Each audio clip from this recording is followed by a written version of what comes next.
Peuple du Seigneur, bonjour. Bonjour, je m'appelle Rémi Ratana. Pour les personnes que je vois pour la première fois, soyez les bienvenus. Le Conseil m'a invité à vous partager la parole de Dieu ce matin et on est dans le livre de l'Apocalypse. Et avant d'attaquer le texte, ou en tout cas de le recevoir, j'ai une question à vous poser. Comment est-ce que vous réagissez face à la critique ? Qui parmi nous prend plaisir à en recevoir ? Ça dépend. Alors, personnellement, moi, je travaille dans un service après-vente informatique. Donc, le premier contact qu'on a, ce sont des demandes, ce sont des reproches, ça marche pas. Voilà, toutes sortes de, parfois, langage fleuri. Donc, on reçoit tout un type de méthodes, de manières de recevoir ces choses-là. Les théories de développement personnel aussi nous martèlent que la critique peut être constructive. Dans le monde du travail en général, on dit que la critique nous aide à grandir, à progresser. C'est facile à dire, mais pas toujours facile à vivre. Des formations nous enseignent des techniques de communication pour transformer les reproches en voies d'amélioration. Je pense aux responsables, aux managers par exemple.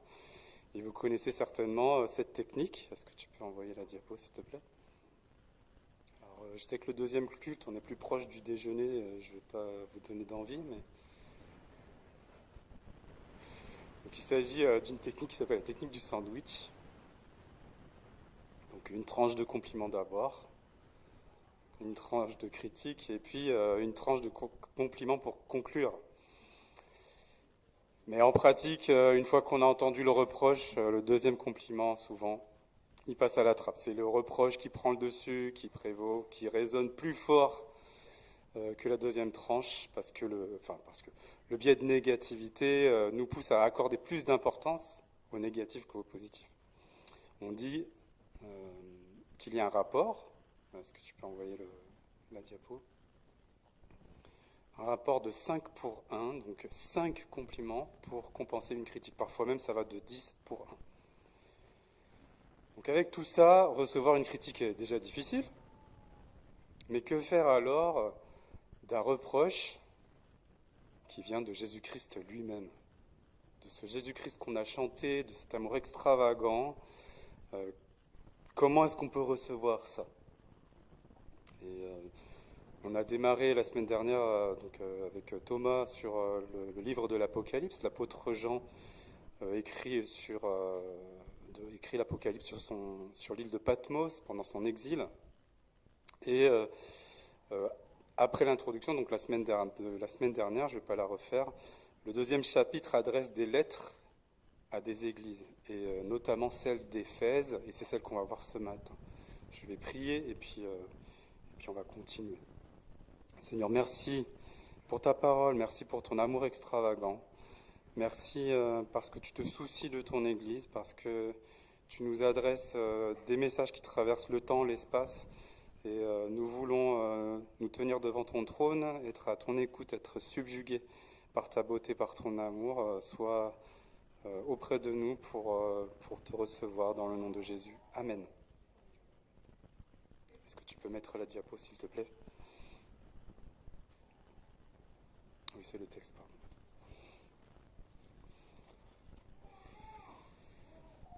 Nous lisons donc dans l'Apocalypse au chapitre 2, premier verset, « Écrit à l'ange de l'église d'Éphèse, voici ce que dit celui qui tient les 7 étoiles dans sa main droite, celui qui marche au milieu des 7 chandeliers d'or. Je connais tes œuvres, ton travail, ta persévérance. Je sais que tu ne peux supporter les méchants, que tu as éprouvé ceux qui se disent apôtres, qui ne le sont pas, et que tu les as trouvés menteurs. Que tu as de la persévérance, que tu as souffert à cause de mon nom, et que tu ne t'es point lassé. Mais ce que j'ai contre toi, c'est que tu as abandonné ton premier amour. Souviens-toi donc d'où tu es tombé. Repens-toi et pratique tes premières œuvres. Sinon, je viendrai à toi et j'ôterai ton chandelier de sa place à moins que tu ne te repentes. Tu as pourtant ceci, c'est que tu hais les œuvres des Nicolaïtes, œuvres que je hais aussi. Que celui qui a des oreilles entende ce que l'Esprit dit aux églises. À celui qui vaincra, je donnerai à manger de l'arbre de vie qui est dans le paradis de Dieu. Pour comprendre le contenu de la lettre, il est essentiel de rencontrer le destinataire. C'est comme si on avait une partie du dialogue et on a besoin de comprendre à qui s'adresse cette réplique. Et donc, dans cette première partie, on va voir de quelle église on est en train de parler. Est-ce que tu peux mettre la diapo, s'il te plaît ? Jean écrit le livre de l'Apocalypse. Sur l'île de Patmos, dans une vision stupéfiante, il reçoit Christ et écrit des lettres destinées à des chrétiens bien précis, mais aussi à tous les chrétiens de l'histoire. Les destinataires, ce sont ces églises, donc on les a numérotées sur cette diapo, de 1 à 7. Éphèse, Smyrne, Pergame, Thyatire, Sardes, Philadelphie, Laodicée. On voit que cette liste, en fait, elle suit un itinéraire et le messager va déposer les lettres à chaque étape de son voyage. Nous nous situons en Asie mineure, dans l'actuelle Turquie. Et pour nous aider à naviguer dans le contenu de notre texte, voici comment est construit une lettre, alors de façon très simplifiée, en 4 étapes. La première, la formulation du destinateur. L'ange de, ça correspond, pour faire simple, au pasteur de l'Église, au responsable en tout cas. Deuxièmement, la description de l'Église, ce que Jésus sait de l'Église. Troisièmement, le jugement. Et enfin, une promesse. Ce matin, on va se concentrer sur la première lettre, la lettre destinée à l'Église d'Éphèse. Le contexte dans lequel la lettre est écrite, c'est la persécution, mais une persécution qui est naissante, qui est sous-jacente. Et l'exil de Jean, c'est une prémisse, c'est un début des événements qui suivent plus tard. C'est une atmosphère spirituelle hostile et menaçante. Tu peux mettre la diapo suivante, s'il te plaît. Si on devait décrire l'église d'Éphèse, c'est qu'elle a un CV en béton, et notamment un pédigré d'élite. La liste là que je vous propose, ce sont les différents enseignants qui ont enseigné, qui ont formé les responsables de l'Église. L'enseignement théologique dispensé à Éphèse est solide et fruit d'une formation académique haut de gamme, c'est peu de le dire. Priscille et Aquila, instaurés par Paul, seraient les fondateurs de l'Église d'Éphèse. On parle également d'Apollos d'Alexandrie, on a entendu parler de lui dans d'autres textes. C'est un grand exégète de l'Ancien Testament. Et il connaissait donc ces textes-là et il reconnaissait le baptême de Jean exclusivement à ce moment-là. C'est là que Priscille et Aquila lui enseignent le salut en Jésus-Christ. Et Apollos laisse derrière lui un groupe d'anciens disciples de Jean. Paul, à son tour, arrive et il enseigne ces disciples-là lors de son 3e voyage à Éphèse. Et dans le livre des Actes, au chapitre 19, il clarifie leur compréhension du salut, il les baptise et il reste avec eux 3 ans. L'apôtre Paul les forme et il les reformate même, on le voit dans le livre des Actes au chapitre 20. Et ces mêmes personnes, elles pleurent son départ, donc c'est dire aussi l'attachement et la grande affection qui liait ces personnes-là à l'apôtre Paul. Paul, dans sa lettre aux Éphésiens, on va se servir essentiellement de la lettre aux Éphésiens, du livre des Actes, pour comprendre cette lettre dans l'Apocalypse. Dans la lettre aux Éphésiens, Paul parle de ces chrétiens en des termes très élogieux. Il dit au verset 15, chapitre 1, « Ayant entendu parler de votre foi, je rends grâce. » Qui d'entre nous ne souhaiterait pas recevoir de tels éloges ? Que notre foi soit le sujet, entre guillemets, d'admiration, ou en tout cas que notre foi soit reconnue par quelqu'un, notamment comme Paul. Ensuite, Timothée entre en jeu, et Paul lui écrit pour l'aider. Et dans sa lettre, on entend parler d'un certain Tychique, également, qui enseignait au même moment. Et enfin, arrive l'apôtre Jean.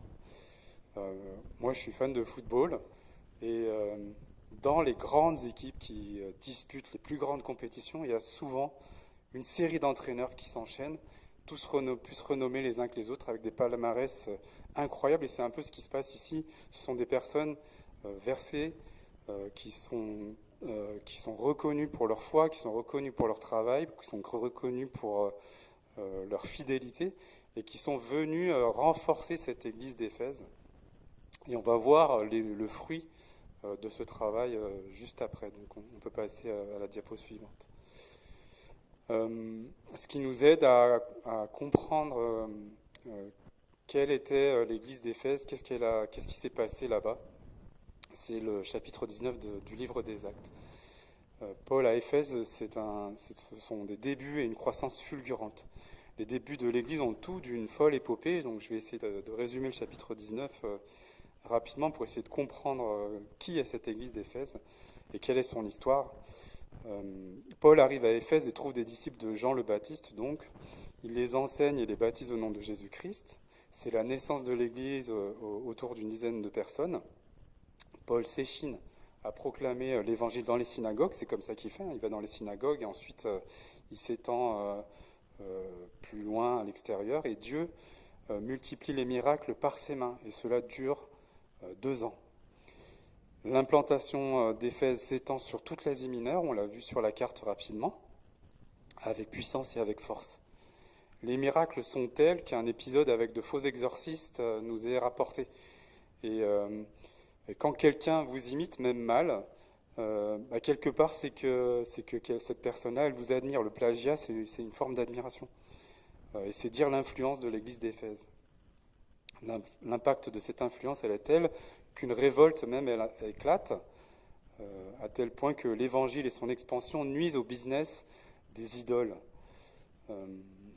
La révolte oppose les orfèvres, donc les ouvriers qui vivent de l'industrie des idoles du culte d'Artémis, on va en parler un peu plus tard, à Paul et ses compagnons. Et le texte nous révèle même au verset 29 du chapitre 19 du livre des Actes que la ville est dans une grande confusion. Imaginez, pour nous donner un ordre d'idée, mais imaginez que l'activité, ou en tout cas la beauté de l'évangile que l'on proclame dans notre église, imaginez que ça attire tellement de monde, qu'il y a une telle ébullition que ça déborderait sur le cours Viton, que ça perturberait la circulation, que le maire serait obligé d'intervenir, que les pouvoirs publics, que tout le cours Viton serait perturbé. C'est un peu ce qui se passe là dans la ville d'Éphèse. On peut passer à la diapo suivante. Ce qui caractérise l'église d'Éphèse, c'est également une persévérance dans un contexte hostile et qui force le respect. La ville d'Éphèse est un carrefour de commerce et d'influence. Elle est située à l'embouchure du fleuve Questre et c'était le plus grand port d'Asie mineure, un véritable carrefour maritime et commercial. Et elle est également au croisement de 4 grandes routes terrestres et elle était considérée comme la porte vers l'Asie. C'est vraiment une position stratégique que l'église d'Éphèse a entre guillemets exploitée pour faire se répandre l'évangile. L'église d'Éphèse bénéficie également d'une indépendance politique et organisait des jeux grandioses. On parle de jeux qui étaient aussi importants que les Jeux olympiques. Et on a un indice dans dans la lettre aux Corinthiens, donc la première, au chapitre 16, verset 8. Paul dit qu'il reste jusqu'à la Pentecôte. Il veut rester jusqu'à la Pentecôte, et c'est notamment dans le calendrier pour profiter du début des Jeux qui attire. Comme on l'a vu cet été aux Jeux Olympiques, ça attire beaucoup de monde et pour Paul, c'était autant d'occasions de parler de Jésus-Christ. La ville d'Éphèse, c'est également un bouillonnement spirituel et c'est le culte d'Artémis. Au cœur des influences païennes, puisqu'on a vu, on est à la porte de l'Asie, il y a toutes sortes d'influences qui arrivent. Éphèse était le centre du culte d'Artémis, Diane pour les Romains, la déesse la plus sacrée. Le temple d'Artémis, c'est l'une des 7 merveilles du monde. Elle servait également de sanctuaire pour les criminels et elle servait, plus étonnant, de banque. Le sanctuaire disposait de ses propres finances et offrait le droit d'asile à ceux qui se plaçaient sous sa protection. Et pour résumer, pour faire simple, le culte d'Artémis mêlait débauche, une frénésie, hystérie, ivresse et mutilation. Éphèse, c'est aussi une lumière dans les ténèbres. Dans tout ce marasme économique, politique, spirituel, un groupe de disciples proclamait le message de Jésus-Christ. L'Église grandissait et connaissait des avancées significatives. La prédication de Paul impactait directement l'économie des idoles. Et le groupe grandissait sous le discipulat de Timothée, puis de l'enseignement de l'apôtre Jean. L'église d'Éphèse, c'est aussi une force spirituelle éprouvée par le discernement. Alors, en se replaçant dans ce contexte, ce mélange culturel, on a bien conscience que les convertis de cette église venaient de cet environnement. Et ces convertis, ces nouveaux chrétiens, ils discernaient et ne toléraient pas le péché. Donc en réaction à leur ancienne vie, ils discernaient ce qui venait de Dieu, ce qui ne venait pas de Dieu, et ils pouvaient avoir vraiment des postures franches vis-à-vis de leurs anciennes vies. Et les mots d'encouragement de Jésus soulignent leur force de discernement, notamment face à l'hérésie des Nicolaïtes. On en entend parler rapidement. Alors pour en parler de ce groupe, certaines études rapportent qu'il s'agirait d'un groupe de chrétiens qui, sous prétexte de séparer le corps qui serait impur, ou en tout cas qui n'a pas d'importance, contrairement à l'esprit, ils s'autorisaient toutes sortes d'excès, estimant que le corps physique avait peu d'importance. Et Paul, au contraire, encourageait à ne laisser aucune place au diable, même sur notre corps, dans sa lettre aux Éphésiens notamment. La noblesse, je crois, dans les motivations, dans l'histoire, dans la persévérance de cette Église, elle est indéniable. Le travail pour l'Évangile, sous cette pression immense, sans jamais abandonner, c'est vraiment quelque chose qui caractérisait cette Église. Les chrétiens de cette Église réprimaient le mal tout en œuvrant pour le nom de Jésus-Christ, et ça, sans se lasser, c'est une Église extraordinaire, c'est une Église idéale. On admire, entre guillemets, ce type d'Église. Et pourtant, au verset 4, il y a cette douloureuse condamnation. Aussi disciplinée, versée dans la parole, persévérante, cette Église naît de façon extraordinaire, dans un contexte particulièrement hostile, avec un début miraculeux d'explosion de l'Évangile. Cette Église qui a eu le privilège d'être enseignée par les meilleurs leaders et qui est toujours en activité, quand Jean écrit, toujours dans la foi, accrochée à la vérité, et ben pour cette Église, il y a quand même un caillou dans la chaussure. Et aussi admirable que soit l'église d'Éphèse, le verset 4 tombe comme un coup près, ce mais que le Seigneur Jésus pose. Aucune personne ici, aucune ici dans cette assemblée n'aimerait l'entendre. Mais ce que j'ai contre toi, dit le Seigneur, c'est d'avoir abandonné ton premier amour. Les œuvres de l'église d'Éphèse feraient-elles illusion sur cette absence d'amour ? Et de quel premier amour est-ce que Jésus y parle ?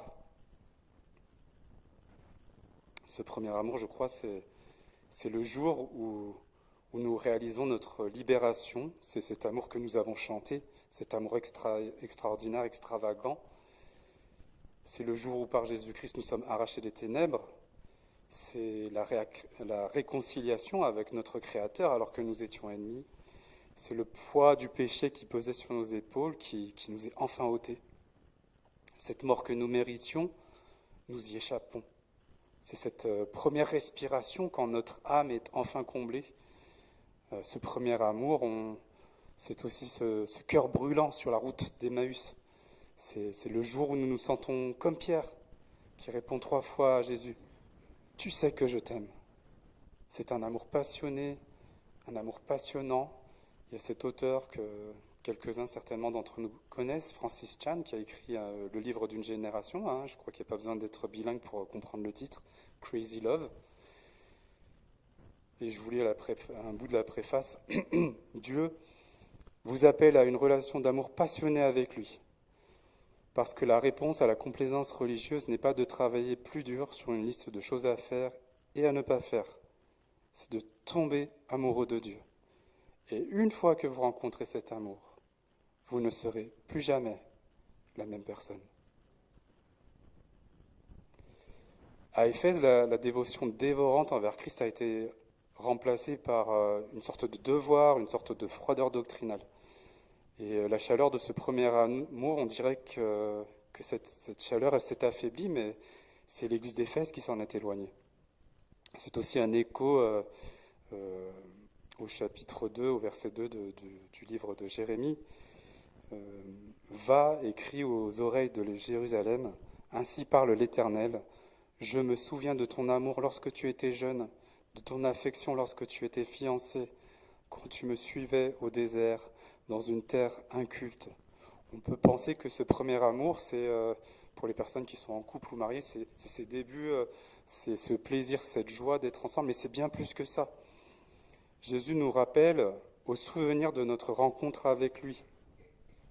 Et les sciences cognitives et les techniques d'imagerie du cerveau, d'imagerie cérébrale, nous montrent que quand on raconte un souvenir, notre cerveau le rejoue. Pardon. Quand je raconte un souvenir, c'est pas juste des mots, c'est pas juste quelque chose que je suis en train de relire, c'est quelque chose que mon esprit, mon cerveau est en train de revivre. Je le vis alors que j'en parle. C'est comme ça qu'entre amis, on aime à se remémorer des anecdotes parce que le plaisir qui y est associé, notre cerveau, il le revit. Et c'est ainsi que quand on entend un témoignage touchant, par exemple, on se met à pleurer parce que les mots, en fait, rejouent des choses dans notre cerveau et on est associé. Et inversement, quand les épisodes sont trop douloureux, le cerveau, pour nous protéger, nous empêche de nous en souvenir.